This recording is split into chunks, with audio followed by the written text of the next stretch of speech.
India voice, आपकी सोच, आपकी आवाज। नमस्कार, बहुत स्वागत है आपका और आप देख रहे हैं इंडिया वॉइस। मैं हूं आपके साथ आनंद विजय सिंह। उत्तर प्रदेश की खबरों का बुलेटिन उत्तर प्रदेश लाइव में आइए खबरों का सिलसिला शुरू करते हैं। और बात सबसे पहले आज की कैबिनेट की बैठक की। यूपी गवर्नमेंट की कैबिनेट की बैठक में खाद्य, ऊर्जा और नगर विकास विभाग से जुड़े कई महत्वपूर्ण प्रस्तावों को मंजूरी दी गई है। सरकार ने गेहूं का न्यूनतम समर्थन मूल्य 2,585 रुपए प्रति क्विंटल तय किया है, जो पिछले वर्ष से 160 रुपए अधिक है। गेहूं खरीद 30 मार्च से 15 जून 2026 तक 6,500 केंद्रों पर की जाएगी।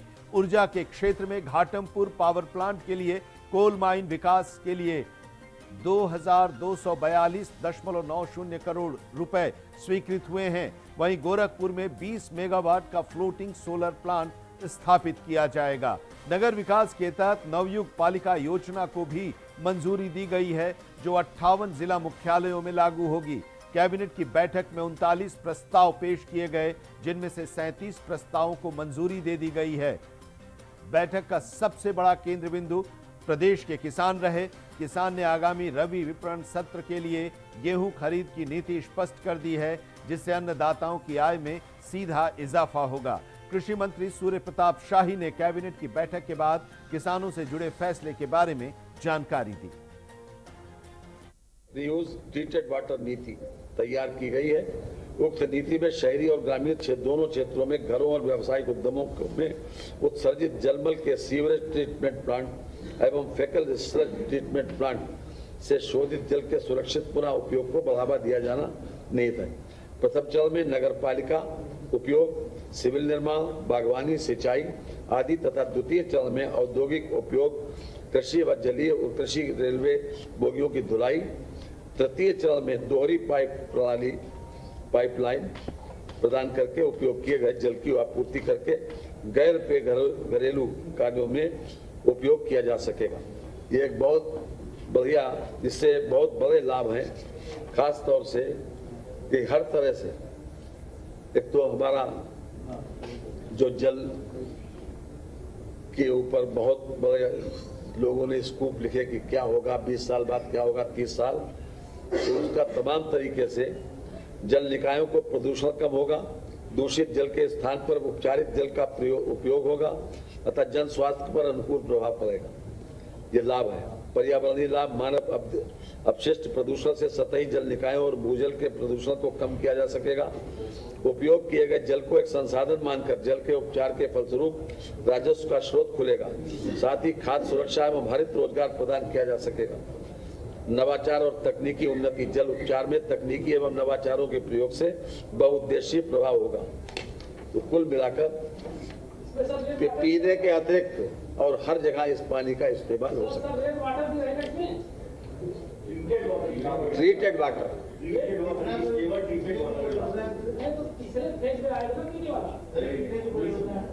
पीने वाला नहीं आएगा। जो विभाग लेगा उसके ऊपर खर्चा जाएगा, सरकार खर्चा नहीं करेगी। 19वां उसके ऊपर कमेंट नहीं है। कैबिनेट की बैठक के बारे में विस्तार से वित्त मंत्री सुरेश खन्ना ने बताया। 37 प्रस्तावों को मंजूरी दी गई है। कौन कौन से वो प्रस्ताव हैं और क्या कैबिनेट ने फैसला लिया, इसके बारे में उन्होंने विस्तार से बताया। बढ़ते हैं अगली खबर की ओर। वाराणसी में शंकराचार्य स्वामी अविमुक्तेश्वरानंद सरस्वती ने चतुरंगिणी सेना बनाने का ऐलान किया है। उन्होंने कहा कि इस चतुरंगिणी सेना में 2,18,700 सैनिक होंगे और इसमें देश भर से लोग भर्ती किए जाएंगे। उन्होंने कहा कि इस सेना के जरिए गोरक्षा, धर्म रक्षा, शास्त्र रक्षा और मंदिर रक्षा की जाएगी। इनकी ड्रेस पीले रंग की होगी, हाथ में परशु यानी कि फरसा होगा। अविमुक्तेश्वरानंद ने चतुरंगिणी सेना बनाने के लिए श्री शंकराचार्य चतुरंगिणी सभा का गठन किया है। इसमें 27 सदस्य होंगे और वे खुद इसके अध्यक्ष होंगे। शंकराचार्य ने अपनी सेना के काम करने के तरीकों के बारे में भी बताया और कहा कि एक टीम में 10 लोग होंगे, एक पत्ती यानी कि टीम में 10 लोग होंगे, 21,870 टीमें बनेंगी तो सेना तैयार हो जाएगी। भारत में अभी करीब 800 जिले हैं और अगर हर जिले में 27 टीमें यानी कि 270 लोग तैयार हो गए तो 2,16,000 लोग तैयार हो जाएंगे। ऐसी आशा की गई है। 27 सदस्यीय एक चतुरंगिणी सभा का निर्माण हमने आज कर दिया है। ये सभा प्रत्येक क्षेत्र में आगे बढ़ते हुए 10 महीने में सेना को धरातल पर काम करते हुए दिखाने के लिए वचनबद्ध है। इसका स्वरूप ये है कि ये शंकराचार्य जी की चतुरंगिणी है और इस उद्देश्य से अस्तित्व में आ रही है कि हिंदुओं के मन में जो भय व्याप्त है तरह तरह का, वो सच नहीं बोल पा रहे हैं, वो सच के साथ खड़े नहीं हो पा रहे हैं, उनकी मजबूरी हो गई है कि वो झूठ का समर्थन करें, तो उस भय से उनको मुक्ति दिलाने के लिए कार्य हाँ, सिद्धांत ये है कि निर्बल का बल बनो और उसके लिए तरीका है टोको, रोको और नहीं तो ठोको। तो टोको का मतलब है कि कहना पड़ेगा कि भाई ये गलत हो रहा है, हो सकता है इससे सुधार आ जाए। अगर सुधार नहीं आता है तो फिर खड़े होकर रोकना पड़ेगा कि आपको रुकना होगा, ये ठीक नहीं। और अगर उतने पर भी कोई नहीं मानता है तो फिर उसको ठोको। ठोको का मतलब सीधे लकड़ी लेकर के या गोली लेके प्रहार कर देना नहीं है, उसके ऊपर लिखित रूप से शिकायत करना, पंचायत करना आदि आदि जो भी संविधान प्रदत्त हमारे अधिकार हैं वो आरंभ कर दिए जाए।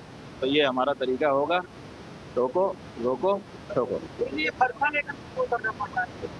परसा जो है ये परशुराम जी ने धारण किया था। उन्होंने पहले वेदाध्ययन किया, तपस्या करते थे, लेकिन उनके आश्रम में गायें थीं, उनके ऊपर सहस्त्रार्जुन नाम का जो राजा था उसने आक्रमण कर दिया और गायों को सताने लगा। तो गायों के दुख को दूर करने के लिए गवाम दुखम अपा कर तुम शस्त्रम जग्राह भार्गव, वहाँ लिखा हुआ है पुराण में कि गायों के दुख को दूर करने के लिए वैदिक होकर के, ऋषि पुत्र होकर के भी उन्होंने शस्त्र धारण किया, ये परशु धारण किया। तो उसी के प्रतीक में आज भी यही हो रहा है, गायों को दुख है, उस दुख को दूर करने के लिए ये परशु धारण किया। बताया ना कि परशुराम जी ने परशु धारण किया था गायों को बचाने के लिए, इसीलिए परशु। फाफामऊ क्षेत्र के चंदापुर में प्रयागराज लखनऊ हाईवे पर समाजवादी पार्टी के नेता और पूर्व मंत्री अंसार अहमद का कोल्ड स्टोरेज तेज धमाके के साथ धराशायी हो गया। अमोनिया गैस टैंक फटने की वजह से यह हादसा हुआ है। मलबे में 1.5 दर्जन से अधिक मजदूर दब गए। आनन फानन में सभी को बाहर निकाला गया। इनमें से 8 मजदूरों की मौत हो गई, 6 की हालत नाजुक बताई जा रही है। मौके पर फायर ब्रिगेड की टीम पहुंची, एम्बुलेंस और आसपास के थानों की पुलिस फोर्स ने रेस्क्यू लोगों को किया। हादसे की वजह से मलाक हरहर में लखनऊ हाईवे पर वाहनों का आवागमन रोक दिया गया था। जिलाधिकारी मनीष कुमार वर्मा, पुलिस कमिश्नर योगेंद्र कुमार समेत तमाम अधिकारी मौके पर पहुंचे। मलबे में 1.5 दर्जन से ज्यादा लोग दब गए थे, ऐसी आशंका जताई गई और उन लोगों को बाहर निकाला गया। कुछ लोगों की मौत हो गई है, कई लोग घायल हैं जिन्हें अस्पताल में भर्ती कराया गया है। ये स्टोर में हमारा 85 लेबर था, 85 में हम 6 लहास निकाले, एक लहास मेरे पास है, 5 लहास हमारा गायब हो गया। हमको 6 लहास चाहिए, सारी लहास को जमा करते हैं, सारे लहास को आप जला देना। ये हादसा स्टोर लोडिंग हो रहा था, ऊपर से लोडिंग करवाया, स्टोर गिर गया। स्टोर का मतलब होता है कि नीचा से स्टोर लोडिंग होता है, ये ऊपर से लोडिंग होने के कारण यह हादसा हुआ सर। गैस के वजह से पूरा बिल्डिंग गिर गया। चलो भाई जान। कितने लोग थे? 18-20-19 आदमी थे, दवाई हाँ हम भी थे। कानपुर में जनप्रतिनिधियों की नाराजगी के बाद प्रशासन हरकत में आया। हम आपको बता दें कि विधायक समाजवादी पार्टी के हैं नसीम सोलंकी, उनकी शिकायत के बाद अफसरों की कार्यशैली शासन तक पहुंची। इसके बाद नगर आयुक्त अर्पित उपाध्याय ने पिछले 11 महीने में जनप्रतिनिधियों द्वारा भेजे गए पत्रों पर अधिकारियों से एक्शन रिपोर्ट मांगी। उन्होंने इस संबंध में आधिकारिक पत्र भी जारी किया है। चुनावी माहौल में आम जनता और जनप्रतिनिधियों के फोन न उठाने वाले अधिकारियों पर अब शासन की पैनी नजर है। प्रशासन ने यह साफ संकेत दे दिया है कि लापरवाही बर्दाश्त नहीं की जाएगी।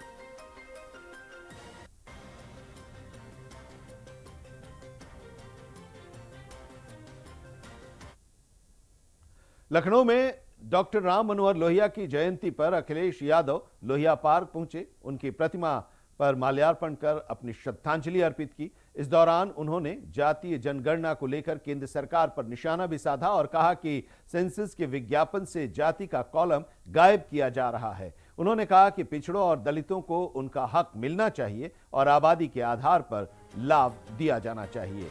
अखिलेश यादव ने ममता बनर्जी की तारीफ करते हुए कहा कि बंगाल की जनता उन्हें फिर से चुनकर पश्चिम बंगाल की मुख्यमंत्री बनाएगी। डॉक्टर राम मनोहर लोहिया की जयंती पर अखिलेश यादव ने लोहिया पार्क में उनके प्रति पुष्पांजलि अर्पित कर अपनी श्रद्धांजलि दी। यहाँ हम सब लोग इसी लोहिया पार्क में आकर के डॉक्टर राम मनोहर लोहिया, जिन्होंने हमें समाजवादी आंदोलन को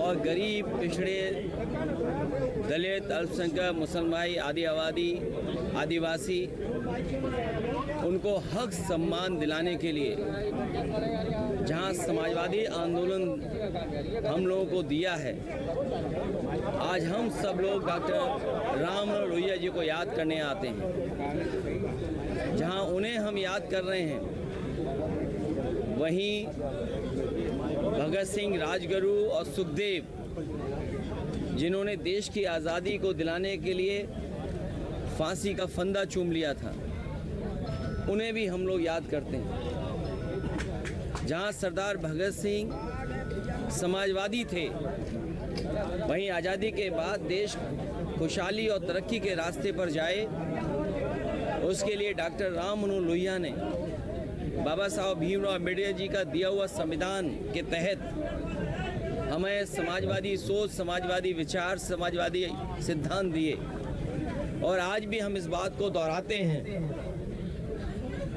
कि देश और देश की बड़ी आबादी, जिसमें किसान, गरीब, मजदूर, नौजवान, महिलाएं, उनको खुशहाली और तरक्की के रास्ते पर अगर कोई विचार ले जा सकता है तो वही डॉक्टर राम मनोहर लोहिया के विचार, समाजवादी विचारों से ही समाज खुशहाली के रास्ते पर जाएगा। जहां हम लोग देखते हैं पिछले कई वर्षों की सरकारों की वजह से अमीर और गरीब के बीच में खाई पैदा हो रही है।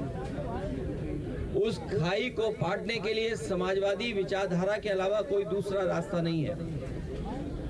जहां भेदभाव हर स्तर पर है, जहां डॉक्टर राम मनोहर लोहिया ने सप्त क्रांति का आह्वान किया कि किसी भेदभाव को समाजवादी लोग स्वीकार नहीं कर सकते हैं। आज हम फिर वही संकल्प दोहराते हैं जो नेताजी के संघर्षों से समाजवादी पार्टी और समाजवादी आंदोलन हमें मिला है। लखनऊ में डिप्टी सीएम ब्रजेश पाठक के आवास पर बीजेपी संगठन की एक अहम बैठक हुई। मुख्यमंत्री योगी आदित्यनाथ नोएडा दौरे पर होने के कारण वो बैठक में शामिल नहीं हुए।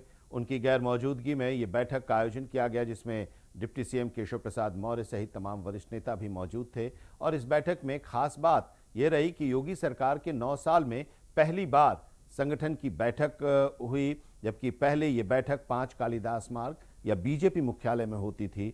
इस बार ये बैठक चूंकि मुख्यमंत्री नहीं थे तो उनकी अनुपस्थिति में डिप्टी सीएम के घर पर हुई।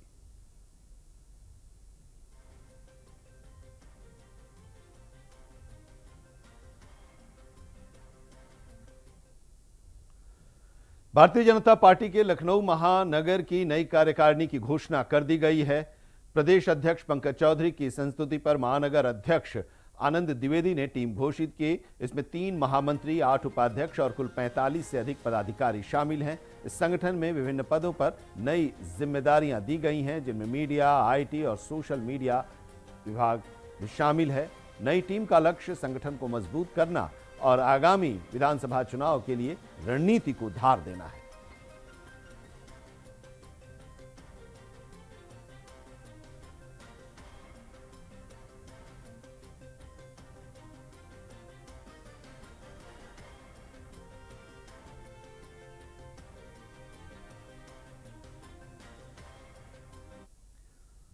कानपुर में पुलिस ने विदेशी करेंसी के साथ 4 शातिर चोरों को गिरफ्तार किया है। इन चोरों के पास से 81 अमेरिकी डॉलर, 15 दिरहम के विदेशी करेंसी, चांदी के आभूषण और 2 बाइक बरामद की गई है। गजैनी थाना पुलिस ने चारों चोरों को गिरफ्तार कर जेल भेज दिया है। डीसीपी साउथ दीपेंद्र नाथ चौधरी ने इस मामले की जानकारी मीडिया को दी। पुलिस ने चोरों के खिलाफ कार्रवाई करते हुए कानूनी की प्रक्रिया के तहत गिरफ्तार कर लिया है। देखिए, ये थाना गुजैनी क्षेत्र में 1 फरवरी को एक बंद घर में चोरी की घटना हुई थी। सतीश पांडे जी का मकान है बर्रा 8 में। ये करीब 20-25 दिन से बाहर थे और जब ये आए हैं तो फिर इनको चोरी की घटना की जानकारी हुई। 5 तारीख को इसमें एक FIR थाना गुजैनी पे उचित धाराओं में दर्ज की गई थी, जिसमें इनके यहाँ से ज्वेलरी और कैश ये चोरी गया था। इसमें सभी अधिकारियों द्वारा घटनास्थल का निरीक्षण किया गया था और इसमें प्रभारी निरीक्षक गुजैनी और उनकी टीम का सराहनीय प्रयास रहा है और इन्होंने विभिन्न CCTV कैमरों की मदद से इस केस को वर्कआउट किया है। आज रात्रि में इन अभियुक्तों की गिरफ्तारी पतरसा मोड़ के पास से की गई है और इनके कब्जे से जो भी माल चोरी गया था उसका अधिकांश हिस्सा बरामद हुआ है और अभियुक्तों ने जो पैसा इनको मिला था बंटवारे के बाद, इसमें लगभग 5 लाख कैश गए थे और इनको जो भी कैश मिला था उन्होंने इसका बंटवारा किया था और उससे इन्होंने मोबाइल खरीदे और बाइक, एक महंगी बाइक भी एक खरीदी थी उसी पैसे से। वो सारी चीज़ें बरामद हुई हैं। वो बाइक भी बरामद हुई है और जो मोबाइल खरीदे तो वो भी बरामद हुई हैं। इसके अतिरिक्त एक घटना में बाइक भी प्रयुक्त हुई थी, उस बाइक को भी बरामद किया गया। मुरादाबाद में ईद की खुशियां उस समय मातम में बदल गईं जब 2 अलग अलग सड़क हादसों में 3 युवकों की दर्दनाक मौत हो गई। पहली घटना सिविल लाइंस के फवारा चौक पर हुई, जहां रोडवेज बस ने बाइक को टक्कर मारी। इस हादसे में फरदीन की मौके पर ही मौत हो गई जबकि उसका साथी गंभीर रूप से घायल हो गया। दूसरी घटना मैनाठेर क्षेत्र के संभल रोड की है, जहां शादी का कार्ड देने के लिए 2 दोस्त समीर और अयान जा रहे थे। इसी दौरान एक तेज रफ्तार अनियंत्रित डंपर की चपेट में वो आ गए और दोनों की मौके पर ही मौत हो गई। त्योहार के दिन हुई इन घटनाओं ने पूरे इलाके में मातम, इस घटना के वजह से मातम फैल गया है। पुलिस ने शव को पोस्टमार्टम कराया और अज्ञात चालकों के खिलाफ मामला दर्ज कर जांच शुरू कर दी। ये मेरा खालाजाद भाई है, अयान नाम है इसका, और इसकी ट्रक से ओवरटेक कर रहे थे। ये 2 लोग दोस्त की शादी के कार्ड बांटने जा रहे थे अपने, तो ट्रक वाले ने सामने से टक्कर मार के और पूरा दोनों को वहीं पर ही ऑन द स्पॉट उनकी डेथ हो गई है। तो हम जो है उसका ये चाहते हैं कि उस ट्रक वाले के ऊपर सख्त से सख्त कार्रवाई करी जाए।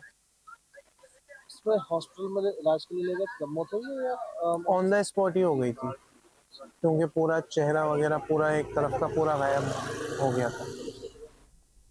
बहराइच जनपद के मोतीपुर रेंज क्षेत्र में उस समय हड़कंप मच गया जब एक महिला पर तेंदुए ने हमला कर दिया। जानकारी के मुताबिक महिला सुबह घर से बाहर शौच के लिए गई थी, तभी घात लगा बैठे तेंदुए ने उस पर हमला कर दिया।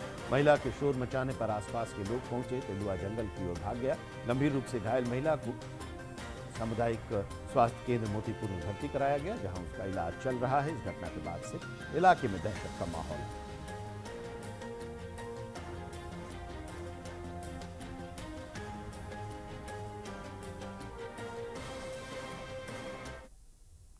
जनपद हापुड़ के थाना बाबूगढ़ कोतवाली क्षेत्र में सड़क हादसे के दौरान महिला चालक की दर्दनाक मौत हो गई। बताया जा रहा है कि गाड़ी दिल्ली से अल्मोड़ा के लिए जा रही थी। सड़क हादसे के दौरान गाड़ी अनियंत्रित होकर ढाबे पर खड़ी गाड़ियों से जा भिड़ी, जिसका सीसीटीवी फुटेज भी सामने आया है। इस हादसे में निधि की मौत हो गई है। पुलिस ने शव का पोस्टमार्टम कराया है। मामले की जांच पुलिस कर रही है।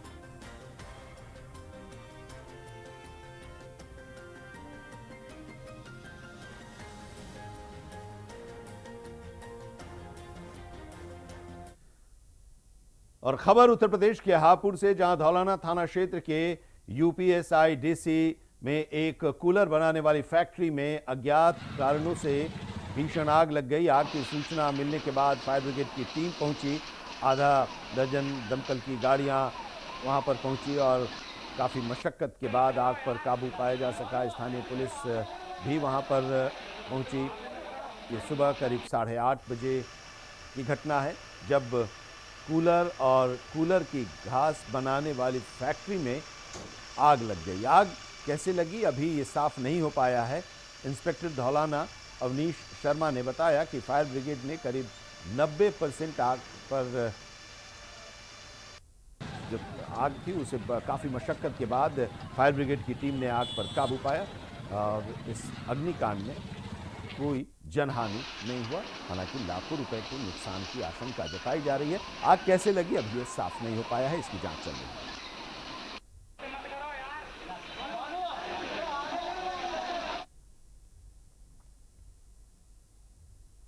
और खबर सीतापुर से, सीतापुर के कमलापुर इलाके में कालाबाजारी की शिकायत पर प्रशासन ने बड़ी कार्रवाई करते हुए गैस एजेंसी को सीज कर दिया। आरोप है कि बुकिंग के बावजूद ग्राहकों को गैस सिलेंडर नहीं दिया जा रहा था और उनकी कालाबाजारी की जा रही थी। डीएसओ और एसडीएम की संयुक्त छापेमारी में अनियमितताएं सामने आई और जांच के बाद प्रशासन ने एजेंसी के खिलाफ एफआईआर दर्ज कराया। अधिकारियों का यह कहना है कि उपभोक्ताओं के साथ धोखाधड़ी करने वालों के खिलाफ सख्त कार्रवाई जारी रहेगी। ये सिलेंडर नहीं मिला, आपने कभी बताया कि हम मैडम से एक ने व्हाट्सएप पे मैसेज करी, वो भी लिखा है। क्या लिखा दिखा? देखिए हम लहरपुर में गांव है लिंगायती, कोई अपना ले आया वहाँ से और करा दी, ठीक। उसके बाद कौन ले गया कौन नहीं ले गया, कुछ हिसाब किताब नहीं रहा। नहीं और उस वही जो हमारा छोटा भाई देखता था, दस्तखत नहीं कराया, दे दिया। उसी का हम भुगतान भुगते था, उसी का भुगतान और उसको इसीलिए। उत्तर प्रदेश के मुरादाबाद संभल मार्ग पर मैनाठेर थाना क्षेत्र के जटपुरा गांव में भीषण हादसा हुआ। यहां तेज रफ्तार अनियंत्रित वाहन ने सड़क किनारे चल रहे राहगीरों और बाइक सवारों को टक्कर मारी, जिसमें ट्यूशन जा रही एक बच्ची सहित करीब दर्जन भर लोग घायल हो गए। दिल दहला देने वाली ये घटना सीसीटीवी कैमरे में कैद हुई है।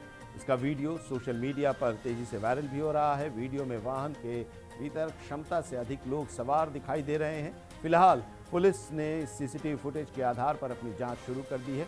फरार चालक की तलाश की जा रही है।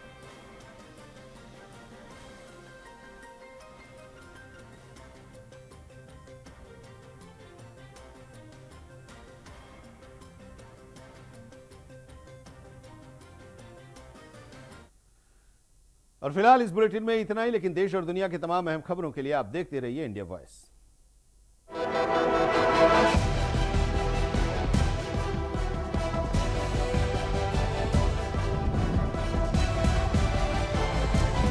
इंडिया वॉइस, आपकी सोच, आपकी आवाज।